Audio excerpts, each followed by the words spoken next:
সিঙ্গাপুরে বাসের মধ্যে উঠলে মনে হয় প্লেনের ড্রাইভার বাস চালাইতেছে, আর বাংলাদেশে বাসের মধ্যে উঠলে মনে হয় ভ্যান গাড়ি যে চালাইতো সে বাস চালাইতেছে। কি আপনাদের সিঙ্গাপুরের বাসের ভিতরের পরিবেশটা একটু আপনাদের সাথে শেয়ার করবো, কারণ আমি সবসময় বাসে চলাচল করি, কখনো আপনাদের সাথে শেয়ার করা হয় নাই।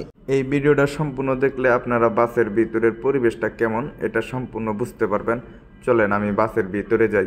তার আগে বলি, আমি যেখান থেকে বাসে উঠবো এটা হলো স্যামবং শিপইয়ার্ড। শিপইয়ার্ডের অপোজিটে একটা বাস স্টপ আছে। এই বাস স্টপে আমি দাঁড়ায় রয়েছি, মানে আমি স্যামবং এমআরটির ওই জায়গায় যাবো। ওই যে একটা বাস আইসা পড়ছে।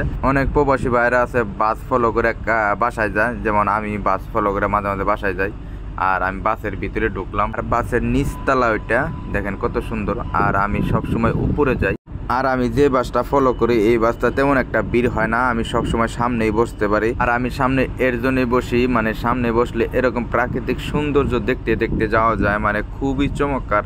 সিঙ্গাপুরের রাস্তাঘাটগুলা সত্যি অসাধারণ, কারণ পরিবেশের দিক দিয়ে মনে করেন গাড়িতে চলাচল যে করে, মানে কারো লাইনে কেউ আসে না। মানে ওই প্রাইভেট কারটা দেখেন ওই সাইড দিকে দেখে একদম সোজা গেছে, কারণ অনেক দূরত্ব যাব, মানে এরকম।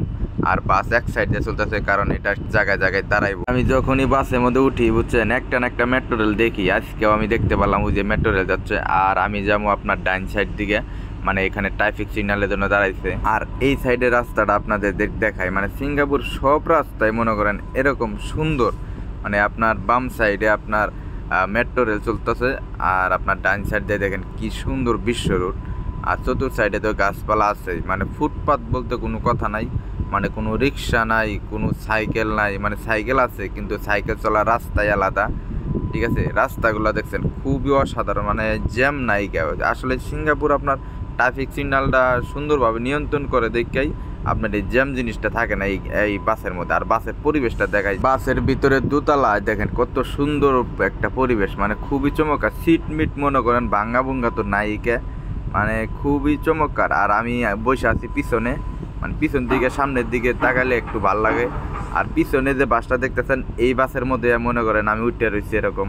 আর আমি এখন নিচে যাবো, দেখেন সিঁড়িটা কতটা সুন্দর, বাচ্চা পোলাবানও সুন্দরভাবে নামতে পারে। শুধু বাচ্চা পোলাবান না, যারা হুইল চেয়ারে অসুস্থ মানুষ তারাও মনে করেন এই সিঙ্গাপুরে বাসে সুন্দরভাবে চলাফেরা করতে পারে। আর যাই হোক, আমি যে জায়গায় আসছি বিশান এমআরটির অপোজিটে সুন্দর একটা পার্ক আছে। আর আমি আছি এই পার্কে ঘুরতে আসছি। আর আপনারা এই পার্কে কিভাবে আসবেন এটা নিয়ে আপনার নেক্সট একটা ভিডিও আসবে। এখানে অনেক মানুষ আসে, মানে বিশেষ করে যারা বাংলাদেশি তারা এখানে আসতে পারেন, কারণ এখানে আপনার চাইনিজ মানুষ ছাড়া আর কেউ থাকে না, মানে কমই, বাঙালি একদমই কম থাকে এই জায়গায়। মানে আপনি যদি গার্লফ্রেন্ড নিয়ে আসেন তাহলে আমি মনে করবো এটাই আপনার বেস্ট একটা জায়গা। এখানে কোনো বাঙালি ভাইকে দেখতে পারবেন না, মানে আপনার ইচ্ছা মতো ভাবে এই জায়গায় সময় পার করতে পারবেন, মানে আপনার গার্লফ্রেন্ডের সাথে। সত্যি অসাধারণ একটা জায়গা। সবাই ভালো থাকবেন, সুস্থ থাকবেন। আল্লাহ হাফেজ, টাটা, বাই বাই।